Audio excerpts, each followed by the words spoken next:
सत्य समाचार, तटस्थ समाचार, समाज बदल्ने हाम्रो अभियान। नमस्कार, म हुँ पूजा प्रकाश। यहाँहरू हेर्दै हुनुहुन्छ टाइम समाचार। सुरु गरौँ अब जनकपुर उपमहानगरपालिकाबाट पहिलो खबर। जनकपुर धाम उपमहानगरपालिकाका लेखा अधिकृत नन्द कुमार झा निलम्बनमा परेका छन्। विक्रम सम्वत 2074-75 मा तत्कालीन शहीद नगरपालिकामा रहेका झा सहित 12 जनाले कृषि सडक निर्माण कार्यमा रकम निकासा भएकोमा उक्त रकम हिनामिना गरेको उजुरी परेकोमा अख्तियार दुरुपयोग अनुसन्धान आयोगले अनुसन्धान गर्दा भ्रष्टाचार भएको ठहर भएपछि विशेष अदालत काठमाडौँमा मुद्दा दायर गरिएको छ। विशेष अदालतमा मुद्दा दायर भएपछि पद स्वतः निलम्बनमा पर्ने भएकाले झा निलम्बनमा परेका हुन्। आर्थिक वर्ष 2074-75 मा शहीद नगरपालिका वडा नम्बर 8 स्थित बिसरभोरा नहरदेखि गोठ कोयलपुर सीमासम्म कृषि सडक निर्माण गर्दा फिल्डमा भएको कामभन्दा बढी काम गरेको भनी गलत नापी किताब र कार्य सम्पन्न प्रतिवेदन तयार पारी उपभोक्ता समितिलाई बढी भुक्तानी गरेको र लागत इस्टिमेट र कार्य सम्झौता अनुसार काम गर्ने भनिए तापनि लागत बढाउन लगाई बढी भुक्तानी दिने र लिने काम गरी 2,12,816.23 रुपैयाँ बराबरको सरकारी रकम हानि नोक्सानी गरी भ्रष्टाचार गरेको अख्तियारको ठहर छ। अख्तियारले सजाय हुन माग्दा बिली अख्तियार दुरुपयोग अनुसन्धान आयोग ऐन 2048 को दफा 18 र दफा 35 तथा भ्रष्टाचार निवारण ऐन 2059 को दफा 36 बमोजिम सोमबार विशेष अदालत काठमाडौँमा आरोप पत्र दायर गरेको छ। उनीसँगै तत्कालीन मेयर उदय बर्बरिया, उपमेयर, प्रमुख प्रशासकीय अधिकृत लगायत 12 जना विरुद्ध अख्तियारले मुद्दा दायर गरेको छ।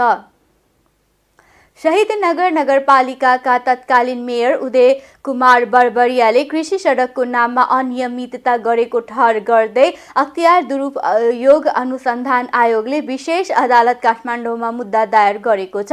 सोमबार अख्तियारले सजाय हुन माग्दा बिली अख्तियार दुरुपयोग अनुसन्धान आयोग ऐन 2048 को दफा 18 र दफा 35 तथा भ्रष्टाचार निवारण ऐन 2059 को दफा 36 बमोजिम विशेष अदालत काठमाडौँमा आरोप पत्र दायर गरेको प्रवक्ता श्याम प्रसाद भण्डारीले जानकारी दिएका छन्। 2074-75 मा तत्कालीन मेयर, उपमेयर, प्रमुख प्रशासकीय अधिकृत, इन्जिनियर लगायत 12 जनाले कृषि सडक निर्माण कार्यमा रकम निकासा भएकोमा उक्त रकम हिनामिना गरेको उजुरी परेकोमा अख्तियार दुरुपयोग अनुसन्धान आयोगले अनुसन्धान गर्दा भ्रष्टाचार भएको ठहर भएपछि विशेष अदालत काठमाडौँमा मुद्दा दायर गरिएको छ। आर्थिक वर्ष 2074-75 मा शहीद नगरपालिका वडा नम्बर 8 स्थित बिसरभोरा नहरदेखि गोठ कोयलपुर सीमासम्म कृषि सडक निर्माण गर्दा फिल्डमा भएको कामभन्दा बढी काम गरेको भनी गलत नापी किताब र कार्य सम्पन्न प्रतिवेदन तयार पारी उपभोक्ता समितिलाई बढी भुक्तानी गरेको र लागत इस्टिमेट र कार्य सम्झौता अनुसार काम गर्ने भनिए तापनि लागत बढाउन लगाई बढी भुक्तानी दिने र लिने काम गरी 2,12,816 रुपैयाँ 23 पैसा बराबरको सरकारी रकम हानि नोक्सानी गरी भ्रष्टाचार गरेको अख्तियारको ठहर रहेको छ। सरकारले प्राथमिकतामा रहेका जनसरोकारसँग सम्बन्धित विधेयकलाई सञ्झा प्रस्तुत गर्न गृह कार्य सुरु गरेको छ। प्रधानमन्त्री पुष्पकमल दाहाल प्रचण्डले सञ्झा प्रस्तुत गर्ने विधेयकका बारेमा छलफल गर्न आज बोलाउनु भएको प्रमुख सचेतकहरूको बैठकमा जनसरोकारसँग जोडिएका विभिन्न विधेयकलाई प्राथमिकताका आधारमा सदनमा प्रस्तुत गर्ने सहमति जुटेको हो। व्यवस्थापिका सञ्झा प्रतिनिधित्व गर्ने राजनीतिक दलका सचेतकसँग बृहत रूपमा भएको छलफलमा विकास, सुशासन, संक्रमणकालीन न्याय, शिक्षा, स्वास्थ्य, नागरिकता लगायतका विषयमा तयार भएका विधेयक सदनमा लगिनेछ। जनसरोकारसँग प्रत्यक्ष जोडिएका सुशासन र विकासका लागि आवश्यक कानून निर्माणका लागि सरकारले सदनमा छलफलका लागि विधेयक प्रस्तुत गर्ने विषयमा आज छलफल भएको थियो। बैठकमा नेपाली कांग्रेसका प्रमुख सचेतक रमेश लेखक, नेकपा एमालेका उपाध्यक्ष सुभाष नेङवाङ, नेकपा माओवादी केन्द्रका प्रमुख सचेतक हितराज पाण्डे, राष्ट्रिय प्रजातन्त्र पार्टीका प्रमुख सचेतक ज्ञानेन्द्र शाही, जनता समाजवादी पार्टीका प्रदीप यादव, राष्ट्रिय जनमोर्चाका अध्यक्ष चित्रबहादुर केसी, नेपाल मजदुर किसान पार्टीका सांसद प्रेम सुवाल लगायतको उपस्थिति थियो। बैठकमा मुख्य सचिव शङ्करदास बैरागी, कानुन न्याय तथा संसदीय मामिला मन्त्रालयका सचिव धनराज ग्यावाली लगायतको उपस्थिति थियो। मुखको निर्वाचन अब सन्निकट फेरि राष्ट्रपतिको निर्वाचन आउँदैछ। त्यो बाहेक संसदले निरन्तर गर्नुपर्ने ऐन कानुनहरू विधेयकहरूको बारेमा त्यो त अहिले आउन सकेको छैन, किनभने त्यसका केही प्राविधिक कारणहरू छन्। त्यो विषयमा आज प्रमुख सचेतकहरूलाई, सबै पार्टीका प्रमुख सचेतकहरूलाई प्रधानमन्त्रीले यो बैठक बोलाउनु भयो। यसमा आज मूलभूत रूपमा अब संसदलाई कसरी सुचारू गर्ने र संसदलाई सरकारले व्यवसाय कसरी दिने भन्ने विषयमा छलफल हुँदाखेरि अहिलेको एउटा जटिलता चाहिँ के हो भने हामीसँग प्रतिनिधि सभा नियमावली जुन समिति बनिरहेको छ, समितिले त्यो नियमावली बनाइसकेको छैन। त्यो नियमावली बनाइ नसक्दाखेरि समिति नबन्ने भयो, संसदका समितिहरू नबन्ने भयो। त्यो समितिहरू नबन्दाखेरि फेरि कस्तो हुने भने विधेयकहरू आउँदाखेरि पनि त्यो अल्मलिने भयो। त्यो हिसाबमा अलिकति गर्न अप्ठ्यारो पर्यो भन्ने कुरा थियो। त्यसमा मान्य सुभाष नेङवाङजीले आफ्नो धारणा राख्नुभयो, रमेश लेखकजीले राख्नुभयो र हामी के टुङ्गोमा पुग्यौँ भने त्यो मस्यौदा समितिले पनि 15 दिनभित्र काम गरिसक्ने र संसदमा त्यो प्रक्रिया गर्दा गर्दै पनि केही समय लाग्ने भएको कारणले समिति नबन्दाखेरि पनि संसदलाई कार्य व्यवसाय दिन चाहिँ सकिने भन्ने एउटा कुरा भएको छ। कतिपय अवस्था संसदमा पनि त्यो फेरि केही समय लाग्छ। यस हिसाबमा अब राष्ट्रिय महत्त्वका राज्य सञ्चालनलाई आवश्यक पर्ने र हिजो केही थाती रहेका विधेयकहरू चाहिँ अब सरकारले संसदमा प्रस्तुत गर्ने र यसरी सुचारू गर्ने भन्ने कुरा भएको। यसका साथसाथै विधेयकहरूलाई खास गरेर जनमुखी कसरी बनाउने, अनि त्यसपछि जनताका आवश्यकतासँग कसरी जोड्ने, सुशासनलाई कसरी व्यवस्थित गर्ने, शान्ति प्रक्रियाका बाँकी कामलाई कसरी अगाडि बढाउने लगायतका अत्यावश्यकीय विधेयकहरूलाई हामी कसरी लैजान सक्छौँ, अगाडि बढाउन सक्छौँ भन्ने बारेमा सबै दलहरूका बीचमा बुझाइ एकता होस्, सदन र सरकारको बीचको कामलाई व्यवस्थित होस् भनेर बोलाउनु भएको थियो र त्यही आधारमा हामी सबै प्रस्तुत भयौँ र सबै दलको तर्फबाट प्रमुख सचेतकहरू र दलका नेताहरू उपस्थित हुनुहुन्थ्यो। महत्त्वपूर्ण विधेयक अगाडि बढ्न नसक्दा नागरिकले संघीयताको खास अर्थमा अनुभव गर्न नपाएको, कर्मचारी समायोजनमा समस्या रहेको तथा अन्य महत्त्वपूर्ण काम समेत प्रभावकारी बन्न नसकेकाले त्यसलाई सम्बोधन गर्ने लक्ष्यका साथ प्रधानमन्त्रीले पहल थाल्नु भएको बुझिएको छ। प्रधानमन्त्री पुष्पकमल दाहालले सक्षम व्यावसायिक सरकारी वकिल महान्यायाधिवक्ताको मातहतमा रहने अन्य कर्मचारीहरूको पारिश्रमिक सुविधा र सेवाको अन्य शर्त सम्बन्धी छुट्टै कानुनको आवश्यकता रहेको बताउनुभयो। सोमबार महान्यायाधिवक्ताको कार्यालय अवलोकन गर्न पुग्नुभएका उहाँले यस्तो बताउनु भएको हो। उहाँले कानुन बनाउन नेपाल सरकारको तर्फबाट विशेष पहल गर्ने विश्वास व्यक्त गर्नुभयो। उहाँले यस पटक विगतको भन्दा धेरै राम्रा कामहरू गर्ने इच्छा रहेकाले सेवा सुविधाको विषयमा पनि राम्रो काम गरेर देखाउने प्रतिबद्धता जनाउनुभयो। प्रधानमन्त्री दाहालले नेपाल सरकारका विभिन्न मन्त्रालय एवं सरकारी निकायबीच कानुनी र कार्यविधिगत एकरूपता कायम गर्न तथा सरकारबाट सम्पादन गरिएका कार्य उप अदालतमा प्रतिरक्षा गर्ने विषयमा समन्वय गर्नको लागि प्रधानमन्त्री तथा मन्त्री परिषदको कार्यालयमा सरकारी वकिलको इकाइ र दरबन्दी कायम गर्न जरुरी रहेको बताउनुभयो। उहाँले सिंहदरबारमा त्यस खालको इकाइ राख्ने कुरालाई उच्च प्राथमिकता दिने पनि बताउनुभयो। कानुन निर्माण गर्ने विषयमा नेपालको संविधानको धारा 161 मा व्यवस्था गरिएको छ। सो संवैधानिक व्यवस्था बमोजिम हालसम्म छुट्टै कानुन बन्न सकेको छैन।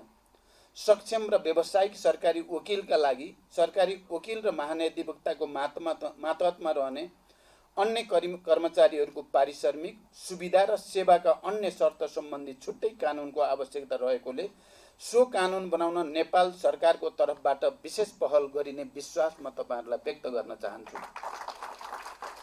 र यति बेला म त्यो पहिलो अवलोकन भ्रमणका सन्दर्भमा तपाईहरुको वृत्ति विकाससँग सम्बन्धित र तपाईहरुका केही साधन स्रोत उपलब्ध गराउने सम्बन्धी पनि मैले निर्णय गरेको थिएँ र त्यसले केही न केही थोरै भए पनि तपाईहरुलाई चाहिँ आफू अगाडि बढ्न मद्दत पुगेको महसुस मैले गरेको थिएँ। अहिले म त्यसलाई पनि स्मरण गर्न चाहन्छु र यो पटक त्यो भन्दा राम्रो गर्ने मेरो इच्छा छ तपाईहरुको कार्यालयसँग र तपाईहरुको सुविधा पारिश्रमिक र सेवाका शर्त सम्बन्धमा। महाधिवक्ताको कार्यालयले नेपाल सरकारसँग सम्पर्क गर्दा प्रधानमन्त्री तथा मन्त्रीपरिषदको कार्यालय मार्फत गर्ने व्यवस्था रहेको छ। नेपाल सरकारका विभिन्न मन्त्रालय एवं सरकारी निकाय बीच कानुनी र कार्यविधिगत एकरूपता कायम गर्न तथा सरकारबाट सम्पादन गरिएका कार्य उपर अदालतमा प्रतिरक्षा गर्ने विषयमा समन्वय गर्नको लागि प्रधानमन्त्री तथा मन्त्रीपरिषदको कार्यालयमा सरकारी वकिलको एकाइ र दरबन्दी कायम गर्न जरुरी भएको कुरा मैले महसुस गरेको छु। अहिले भर्खरै वरिष्ठ नायब महाधिवक्ताले कुरा राख्नु पनि भयो। अब सिंहदरबारमा त्यसकालको इकाइ राख्ने कुरालाई उच्च प्राथमिकताका साथ लिइनेछ, यो विश्वास पनि म दिलाउन चाहन्छु। नेपालको संविधान तथा अन्य प्रचलित कानुनले महान्यायाधिवक्ता एवं सरकारी वकिलबाट हिरासत, कारागार, बाल सुधार गृहमा रहेका व्यक्तिको मानव अधिकारको अवस्थाको अनुगमन गरी सम्बन्धित अधिकारीलाई आवश्यक निर्देशन दिने व्यवस्था गरेको छ। सो संवैधानिक तथा कानुनी जिम्मेवारी बमोजिम महान्यायाधिवक्ताको कार्यालयबाट कारागार, हिरासत र बाल सुधार गृहको अनुगमन गरी तयार गरिएको प्रतिवेदनबाट त्यहाँ रहेका व्यक्तिको मानव अधिकारको अवस्था सन्तोषजनक देखिएको छैन। नेपालका कारागार, हिरासत तथा बाल सुधार गृहको विस्तार र सेवा सुविधा वृद्धि गर्ने कार्य नेपाल सरकारको प्राथमिकतामा रहेको कुरा पनि म जानकारी गराउन चाहन्छु। अनुसन्धानलाई अझ बढी वस्तुगत, वैज्ञानिक प्रमाणमा आधारित बनाई त्यस्ता प्रमाणका आधारमा अभियोजन र प्रभावकारी प्रतिरक्षाका लागि विधि विज्ञान प्रयोगशालाको विस्तार र विकास गर्ने आवश्यकता छ। कसुरको अनुसन्धान, अभियोजन र प्रतिरक्षाको कार्यलाई थप प्रभावकारी बनाउन र विधि विज्ञान प्रयोगशालालाई प्रदेश तहसम्म विस्तार गर्नका साथै तिनको स्तरोन्नति गर्ने कार्यमा महान्यायाधिवक्ताको कार्यालयबाट गरिएका प्रयासमा नेपाल सरकारबाट आवश्यक सहयोग उपलब्ध हुनेछ, त्यो विश्वास पनि म तपाईहरुलाई दिलाउन चाहन्छु। प्रधानमन्त्री दाहालले नेपालको प्रचलित कानुनले महान्यायाधिवक्ता एवं सरकारी वकिलबाट हिरासत, कारागार, बाल सुधार गृहमा रहेका व्यक्तिको मानवाधिकारको अवस्थाको अनुगमन गरी सम्बन्धित अधिकारीलाई आवश्यक निर्देशन दिने व्यवस्था गरे पनि महान्यायाधिवक्ताको कार्यालयबाट कारागार, हिरासत र बाल सुधार गृहको अनुगमन गरी तयार गरिएको प्रतिवेदनबाट त्यहाँ रहेका व्यक्तिको मानवाधिकार अवस्था सन्तोषजनक नदेखिएको बताउनुभयो। महान्यायाधिवक्ताको कार्यालयका महान्यायाधिवक्ता डाक्टर दिनमणि पोखरेलले सरकारी वकिलले वकिलको कार्यचापका आधारमा दरबन्दी पुनः संरचना पुनरावलोकन गर्न प्रधानमन्त्री पुष्पकमल दाहाललाई आग्रह गर्नुभएको छ। बाट जिल्ला अदालतमा सार्नका लागि नेपाल राजपत्रमा सूचना प्रकाशित गर्ने सम्बन्धमा कारबाही हुन नेपाल सरकार कानुन, न्याय तथा संसदीय मामिला मन्त्रालय समक्ष अनुरोध गरिएको छ र यस कार्यलाई अगाडि बढाउनका लागि पनि सम्मानीय ज्यू र प्रधानमन्त्री कार्यालयको आवश्यक पहल हुनेछ भन्ने विश्वास लिएका छौँ र यसले देशैभरिका कसुर आरोपीहरूलाई एउटा सुविधा र न्यायको अनुभूति हुने विश्वास हामीले लिएका छौँ। अर्को एउटा महत्त्वपूर्ण विषय हामी सबैले महसुस गरेका छौँ कि देशैभरि विद्युतीय कारोबार सम्बन्धी मुद्दाको क्षेत्राधिकार काठमाडौँ जिल्ला अदालत मात्र सीमित रहेकोमा सबै जिल्ला अदालतमा विस्तार गर्न आवश्यक रहेको र यसका लागि नेपाल राजपत्रमा सूचना प्रकाशित गर्ने सम्बन्धमा कारबाही हुन नेपाल सरकार कानुन, न्याय तथा संसदीय मामिला मन्त्रालय समक्ष महान्यायाधिवक्ताको कार्यालयको तर्फबाट अनुरोध गरिएको छ। यस विषयमा पनि सम्मानीय ज्यूको आवश्यक ध्यान पुग्नेछ भन्ने विश्वास हामीले लिएका छौँ। माथि उल्लेख गरिएअनुसारका सुधारहरू भएमा तत्सम्बन्धी कारबाहीमा सहजता हुने बेहोरा समेत सम्मानीय ज्यू समक्ष निवेदन गर्दछु। उहाँले सरकारी वकिलको व्यावसायिक कार्य सम्पादनमा प्रवर्धन हुने गरी नेपालको संविधानको धारा 161 मा व्यवस्था गरिएको सरकारी वकिल र महान्यायाधिवक्ताको कार्यालय अन्तर्गत रहने कर्मचारीहरूको लागि सेवा सुविधा सम्बन्धी छुट्टै कानुन बनाउन नेपाल सरकारले आवश्यक पहल गर्ने प्रधानमन्त्रीको भनाइले सरकारी वकिलहरूमा हौसला र उत्साह मिलेको बताउनुभयो। राष्ट्रिय सभाको आजको बैठकले अनुगमन तथा मूल्याङ्कन विधेयक 2076 लाई सर्वसम्मतिले पारित गरेको छ। प्रधानमन्त्री पुष्पकमल दाहाल प्रचण्डका तर्फबाट सञ्चार तथा सूचना प्रविधि मन्त्री रेखा शर्माले विधायन व्यवस्थापन समितिको प्रतिवेदन सहित सो विधेयकमाथि छलफल गरियोस् भन्ने प्रस्ताव प्रस्तुत गर्नुभएको थियो। सो प्रस्तावमाथि सांसद खिमलाल देवकोटाले यो विधेयक सकारात्मक रहेको बताउँदै स्थानीय र प्रदेश सरकारको भूमिका समेत यसमा स्पष्ट हुनुपर्ने बताउनुभयो। वहाँले सबै प्रकारका आयोजनालाई प्रभावकारी बनाउन 3 वटै तहका सरकारका तर्फबाट अनुगमन गर्ने व्यवस्था गर्नुपर्ने र विधेयकमा यस सम्बन्धी प्रावधान राख्नुपर्नेमा जोड दिनुभयो। सांसद देवकोटाले उठाउनु भएको जिज्ञासाको जवाफ दिँदै मन्त्री शर्माले विकास आयोजनाको प्रभावकारी अनुगमन र मूल्याङ्कन हुन नसक्दा अपेक्षित लाभ हुन नसकेका सन्दर्भमा आम चासोलाई सम्बोधन गर्दै सरकारले यस विधेयकलाई अगाडि बढाएको बताउनुभयो। यस्तै बैठकले अभिलेख संरक्षण पहिलो संशोधन विधेयक 2077 सर्वसम्मतिले पारित गरेको छ। संस्कृति पर्यटन तथा नागरिक उड्डयन मन्त्री सुदन किरातीको तर्फबाट मन्त्री शर्माले सो विधेयक पारित गरियोस् भन्ने प्रस्ताव पेश गर्नुभएको थियो। आजको बैठकले खाद्य स्वच्छता तथा गुणस्तर विधेयक 2077 सर्वसम्मतिले पारित गरेको छ। कृषि तथा पशुपक्षी विकास मन्त्री ज्वाला कुमारी शाहले विधायन व्यवस्थापन समितिको प्रतिवेदन सहित सो विधेयक पारित गरियोस् भन्ने प्रस्ताव पेश गर्नुभएको थियो। राष्ट्रिय सभाको अर्को बैठक यही माघ 27 गते शुक्रबार 5 बजे बस्नेछ। राष्ट्रिय सभाको उपाध्यक्ष पदमा नेकपा माओवादी केन्द्रकी उर्मिला आर्याल निर्विरोध निर्वाचित हुनुभएको छ। सोमबार बसेको राष्ट्रिय सभाको बैठकले उहाँलाई उपाध्यक्षमा निर्वाचित गरेको हो। राष्ट्रिय सभाको उपाध्यक्षका लागि एउटा मात्रै प्रस्ताव परेको उहाँले निर्विरोध निर्वाचित हुनुभएको हो। बैठकमा राष्ट्रिय सभाका अध्यक्ष गणेश प्रसाद तिमल सिन्हाले राष्ट्रिय सभाको उपाध्यक्ष पदमा निर्वाचित गरियोस् भनी एउटा मात्रै प्रस्तावको सूचना प्राप्त भएकाले राष्ट्रिय सभा नियमावली 2075 को नियम 8 बमोजिम सभाका माननीय सदस्य उर्मिला आर्याललाई राष्ट्रिय सभाको उपाध्यक्ष पदमा निर्विरोध निर्वाचित हुनुभएको घोषणा गर्नुभयो।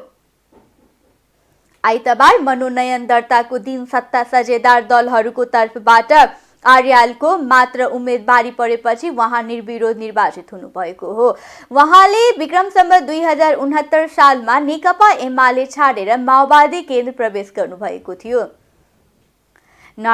नेपाल मजदुर किसान पार्टीका अध्यक्ष नारायण मान बिजुछेले नेपाली कांग्रेसले प्रतिपक्ष दलको भूमिका निर्वाह गर्न नसकेको बताउनु भएको छ। रफत सञ्चार क्लब भक्तपुरको 13औं वार्षिकोत्सव समारोहको उद्घाटन कार्यक्रममा बोल्दै उहाँले प्रमुख प्रतिपक्ष दलले सरकारलाई समर्थन गर्ने कहीँ नभएको चलन कांग्रेसले ल्याएको बताउनु भएको हो। उहाँले प्रतिपक्ष पनि हुँ भन्ने अनि सत्तामा भागवण्डा पनि खोज्ने कांग्रेसको नीति नै गलत भएको बिजुछेको भनाइरहेको छ। उहाँले नेकपा समाजवादीका अध्यक्ष माधव नेपाललाई कम्युनिस्ट नै होइनन् भन्दै कम्युनिस्ट भन्ने कांग्रेस नेतृत्वको सरकारमा जाने कम्युनिस्ट हुन नसक्ने भन्दै आलोचना गर्नुभयो। उहाँले पार्टीको नाम समाजवादी भए पनि कुन समाजवाद ल्याउन खोजेका हुन्, नेता नेपाल प्रष्ट नभएको भन्दै अरूलाई आरोप लगाएर गाली गर्ने नेता नेपालमा आफैमा ती कुरा लागू भएको बताउनुभयो। उहाँले कांग्रेससँग मिल्ने गरी गतिविधि अगाडि बढाएको भन्दै नेकपा एमालेलाई भाइ कांग्रेस भएको आरोप लगाउनुभयो।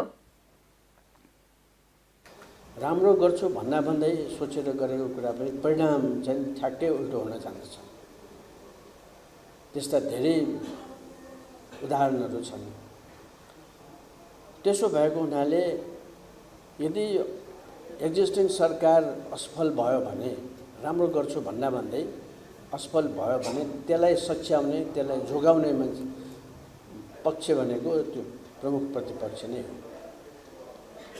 प्रमुख प्रतिपक्षले सधैँ हेरिरहेको हुन्छ कि यो सरकारले गलत काम गरेको छ, कुनै पनि बेलामा यो भङ्ग हुन सक्छ या असफल हुन सक्छ, त्यसबेला मैले यसलाई जोगाउनुपर्छ भनेर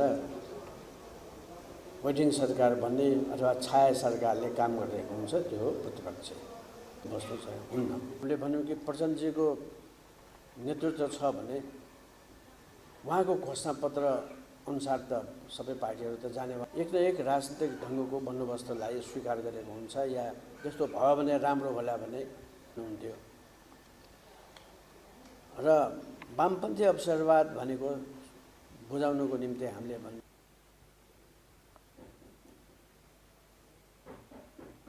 कार्यक्रममा नेकपा एमालेका उपमहासचिव प्रदीप ग्यावालीले सत्ता गठबन्धन कसरी टिकाउने, राष्ट्रपतिको निर्वाचनलाई पुस 10 को सहमति अनुसार कार्यान्वयन गर्ने र राजनीतिक अस्थिरतालाई कायम गर्ने जिम्मेवारी प्रधानमन्त्रीको भएको बताउनुभयो।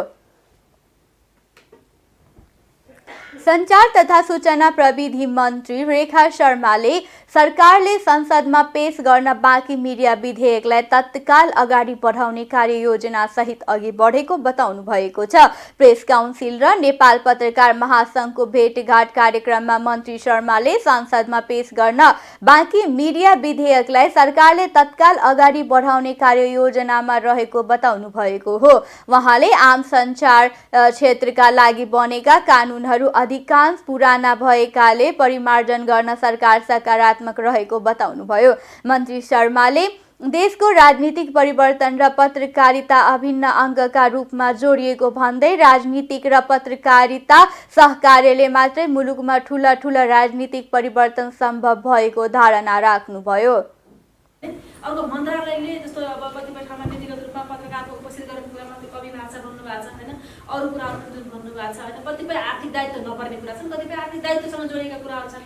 आर्थिक दायित्वसँग जोडिएका कुराहरूलाई अर्थ मन्त्रालयसँग कन्सल्ट गरेर अगाडि बढाउनु लाग्यो हैन, त्यसलाई हामी अब पोजिटिभली हामी अगाडि बढ्ने कुरा हो। अब आर्थिक दायित्व नहुने तर फेरि राम्रो काम हुने कुराहरू पनि त छन्, तिनी कुराहरू स्वयं मन्त्रालय र अब तपाईँहरूसँग अब स्टेक होल्डरहरूसँग बसेर टुङ्गाउँदाखेरि मात्र टुङ्गिन्छ भन्ने नै मलाई लागेको छ। त्यसकारण हामीसँग भएका विधेयकहरू जति पनि छन् त्यसको एउटा डिटेल ब्रिफ मैले पनि ल्याएको छैन, त्यो डिटेल ब्रिफ म पनि दिन्छु। त्यसपछि हामी मन्त्रालयले अब तपाईँहरूसँगै सरसल्लाह गरेर पहिलो पटकको कार्यकालको अनुभव कस्तो छ भन्दाखेरिमा केही गरम भनेर आँट्दाखेरिमा सहयोग गर्ने पात्रहरू होइन धेरै मैले पाएको छु त्यो बेलामा। त्यस कारण यसपटक पनि पाउँछु भन्ने मेरो एकदमै आशा अपेक्षा पनि छ। त्यो बेलाको फिल्डहरू चाहिँ फरक थियो, अलिक फरक फिल्डका ठाकुरसँग सहकारी गर्नु पर्थ्यो, अहिलेको फिल्ड फरक छ, अलिक फरक पद्धतिका फरक अब क्षेत्रका साथीहरूसँग अहिले सहकारी गर्नुपर्छ। त्यसकारण अहिले पनि के हो भन्दाखेरि निस्वार्थ ढङ्गले सहयोग गर्ने एउटा टिमको हाम्रो वास्तवमा आवश्यकता छ। त्यस कारणले गर्दाखेरिमा पत्रकार महासंघ, प्रेस काउन्सिल जुन समग्र मिडिया क्षेत्र छ यो हाम्रा निम्ति धेरै महत्त्वपूर्ण हुन्छ। उहाँले मिडिया सकारात्मक हुँदा मात्रै परिवर्तन सम्भव रहेको भन्दै मिडिया र सरकार सकारात्मक रूपमा जोडिएर अगाडि बढ्नुपर्ने आवश्यक रहेको बताउनुभयो। उहाँले नकारात्मक विषयमा आलोचना गर्दा कसैलाई बेफाइदा नहुने बताउनुभयो। नेपाल विद्यार्थी संघ नेवी संघका 2 समूह बीच बानेश्वरको मीन भवन क्याम्पसमा ढुङ्गा हानाहान भएको छ। संस्थापन र इतर पक्षका समूह बीच ढुङ्गा हानाहान भएको हो। जिल्ला प्रहरी परिसर काठमाडौँका अनुसार मीन भवन क्याम्पसमा ढुङ्गा हानाहानको जानकारी आउन साथ अहिले ठूलो संख्यामा प्रहरी परिचालन गरिएको छ। जिल्ला प्रहरी परिसर काठमाडौँका एसपी दिनेश मैनालीले ढुङ्गा हानाहान भएपछि अहिले त्यहाँ अन्य विभिन्न इकाइबाट प्रहरी टोली हटाइएको बताउनुभयो। शेखर गगन पक्षका विद्यार्थीले मीन भवन क्याम्पसमा भेला राखेका थिए। आज यो क्याम्पसमा हाम्रो पहिलो हिजो विभिन्न क्याम्पसमा हामीले हप्ता दिन अगाडिदेखि यो हामीले सुझाव सङ्कलन कार्यक्रम भनेर हामी कलेजमा जुन जेन्युन स्टुडेन्टहरू हुनुहुन्छ जो ग्राउन्डमा काम गरिराख्नु भएको छ त्यस्ता स्टुडेन्टहरूलाई भेट्नका निमित्त हामी कलेज जाँदै थियौँ। कलेज आउने क्रममा एनसीसी कलेजमा आज हामी सुझाव सङ्कलन कार्यक्रमको निमित्त एनसीसी कलेजमा हामी आउँदै गर्दाखेरि ट्यापे गुन्डाहरूले चाहिँ हामीलाई कलेजभित्र प्रवेश गर्न निषेध गरियो। के कारणले यस्तो गर्यो त, ल नेभी सङ्घमा यस्तो भाट पहिलो हुनु हुँदैन, मिल्नुपर्छ भनेर म 10 बजी यहाँ एनसीसी कलेजमा ल तपाईँ एक्लै आउनुहोस् त हामी मिलेर जाउँ भनेर भन्दै गर्दा आएर पुरा गर्दै गर्दाखेरि उहाँहरू के भन्नुहुन्छ भने म दुदाङ शेर्पाको हली हुँ, मलाई दुदाङ शेर्पाले जे भन्छ म त्यो काम गर्छु, यदि दुदाङ शेर्पाले ग्राउन्ड छोड भन्छ भने मात्र ग्राउन्ड छोड्छु, नत्र म ग्राउन्ड छोड्दिनँ भन्यो।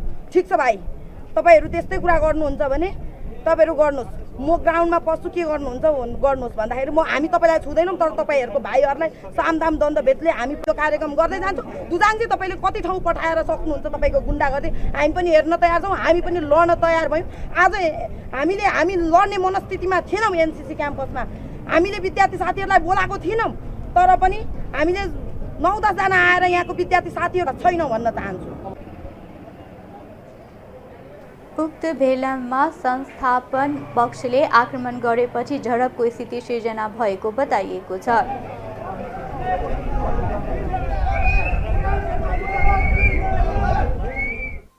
अब आर्थिक समाचार।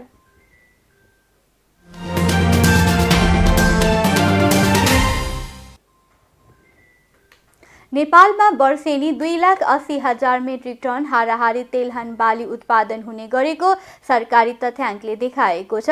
कृषि तथा पशुपन्छी विकास मन्त्रालयले उपलब्ध गराएको तथ्याङ्क अनुसार आर्थिक वर्ष 2077-78 मा मुलुकभर 2,59,100 हेक्टर जमिनमा तेलहन बालीको खेती गरिएको थियो। त्यसबाट 2,87,038 मेट्रिक टन तेलहन बाली उत्पादन भएको हो। मन्त्रालयको तथ्याङ्कमा तोरी, सर्स्यो, सूर्यमुखी, बदाम र झुसे तिल सहितका तेलहन बालीको तथ्याङ्क समावेश गरिएको छ। पछिल्लो 3 आर्थिक वर्षको तथ्याङ्क हेर्दा सबैभन्दा बढी उत्पादन आर्थिक वर्ष 2077-78 मा भएको देखिन्छ। त्यसअघि आर्थिक वर्ष 2076-77 मा 2,58,141 हेक्टर जमिनमा तेलहन बालीको खेती थियो। त्यसबाट 2,78,325 मेट्रिक टन तेलहन बाली उत्पादन भएको मन्त्रालयको तथ्याङ्कमा उल्लेख गरिएको छ। त्यसैगरी आर्थिक वर्ष 2075-76 मा 2,60,300 हेक्टर जमिनको खेतीबाट 2,80,530 मेट्रिक टन उत्पादन भएको तथ्याङ्क छ। मन्त्रालयका प्रवक्ता प्रकाश कुमार सञ्जेलका अनुसार नेपालमा उत्पादन हुने तेलहन बाली मध्ये उत्पादन तथा क्षेत्रफलका हिसाबले सबैभन्दा बढी तोरी छ। कुल तेलहन बाली उत्पादनमा तोरीको अंश 77% रहेकाले यो पहिलो स्थानमा रहेको छ। त्यसैगरी झुसे तिलले तेलहन बालीको 1% अंश मात्रै ओगट्ने भएकाले अन्तिम स्थानमा छ। नेपालमै यस्ता तेलहन बाली उत्पादनको उच्च सम्भावना हुँदाहुँदै स्वदेशी आवश्यकता धान्न वर्षेनी विदेशबाट ठूलो परिमाणमा खाने तेल आयात बढेको तथ्याङ्कले देखाएको छ।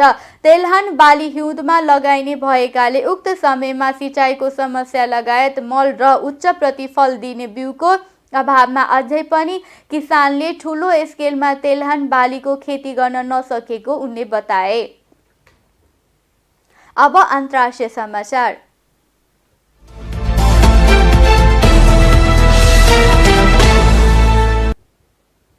टर्कीमा फेरि शक्तिशाली भूकम्प गएको छ। स्थानीय समयअनुसार बिहान 4:17 मा 7.8 रेक्टर स्केलको भूकम्प गएको। टर्कीमा दिउँसो 1:24 मा 7.5 रेक्टर स्केलको अर्को शक्तिशाली भूकम्प फेरि गएको बीबीसीले जनाएको छ।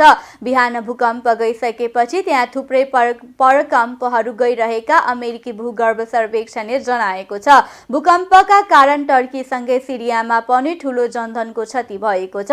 दुवै देशमा गरेर अहिलेसम्म कम्तीमा 1,200 जनाले ज्यान गुमाएका बीबीसीले जनाएको छ। 2,000 भन्दा धेरै व्यक्ति घाइते भएका छन्। अहिले खोजी र उद्धार कार्य चलिरहेको, ज्यान गुमाउने तथा घाइते हुनेको संख्या अझै धेरै बढ्न सक्ने बीबीसीले जनाएको छ।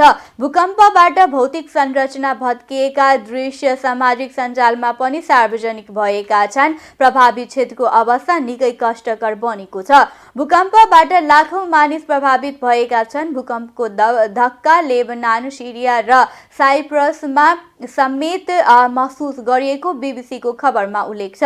टर्की सरकारले भूकम्पपछिको उद्धार र व्यवस्थापनका लागि राष्ट्रिय संकटकालीन घोषणा गरेको छ।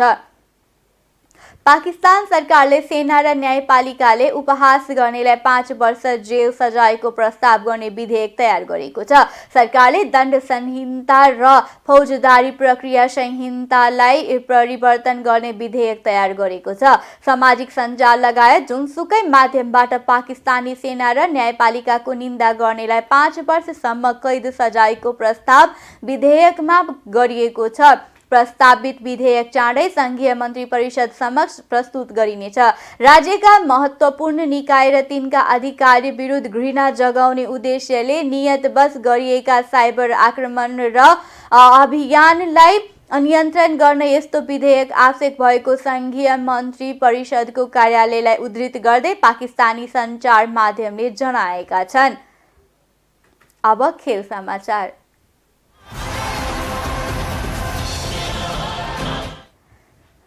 नेपाल खेलकुद पत्रकार मञ्चले पल्सर स्पोर्ट्स अवार्ड 2078 अन्तर्गत पिपल्स चोइस विधाको मनोनयन सार्वजनिक गरेको छ। मञ्चले सोमबार पत्रकार सम्मेलन गर्दै मनोनयनमा परेका 5 खेलाडीको नाम सार्वजनिक गरेको हो। मनोनयनमा पर्ने खेलाडीहरूमा फुटबलका अञ्जन विष्ट, क्रिकेटका आसिफ शेख, भलिबलकी उषा भण्डारी, टेनिसकी अभिलाषा विष्ट र पौडीका डुवान लामा रहेका छन्। मञ्चको खेलाडी छनौट समितिले मनोनयनमा पर्ने 5 खेलाडीको नाम सार्वजनिक गरेको हो। पिपल्स चोइस विधाका विजेता खेल पत्रकार, राष्ट्रिय प्रशिक्षक र समर्थकको भोटिङबाट चुनिनेछन्। पिपल्स चोइस विधाका लागि यी सेवाको मतभार 50% रहेको छ। यसैगरी सामाजिक सञ्जाल फेसबुक लाइकको मतभार 25%, राष्ट्रिय प्रशिक्षकको मतभार 12.5% र खेल पत्रकारको मतभार 12.5% रहेको छ।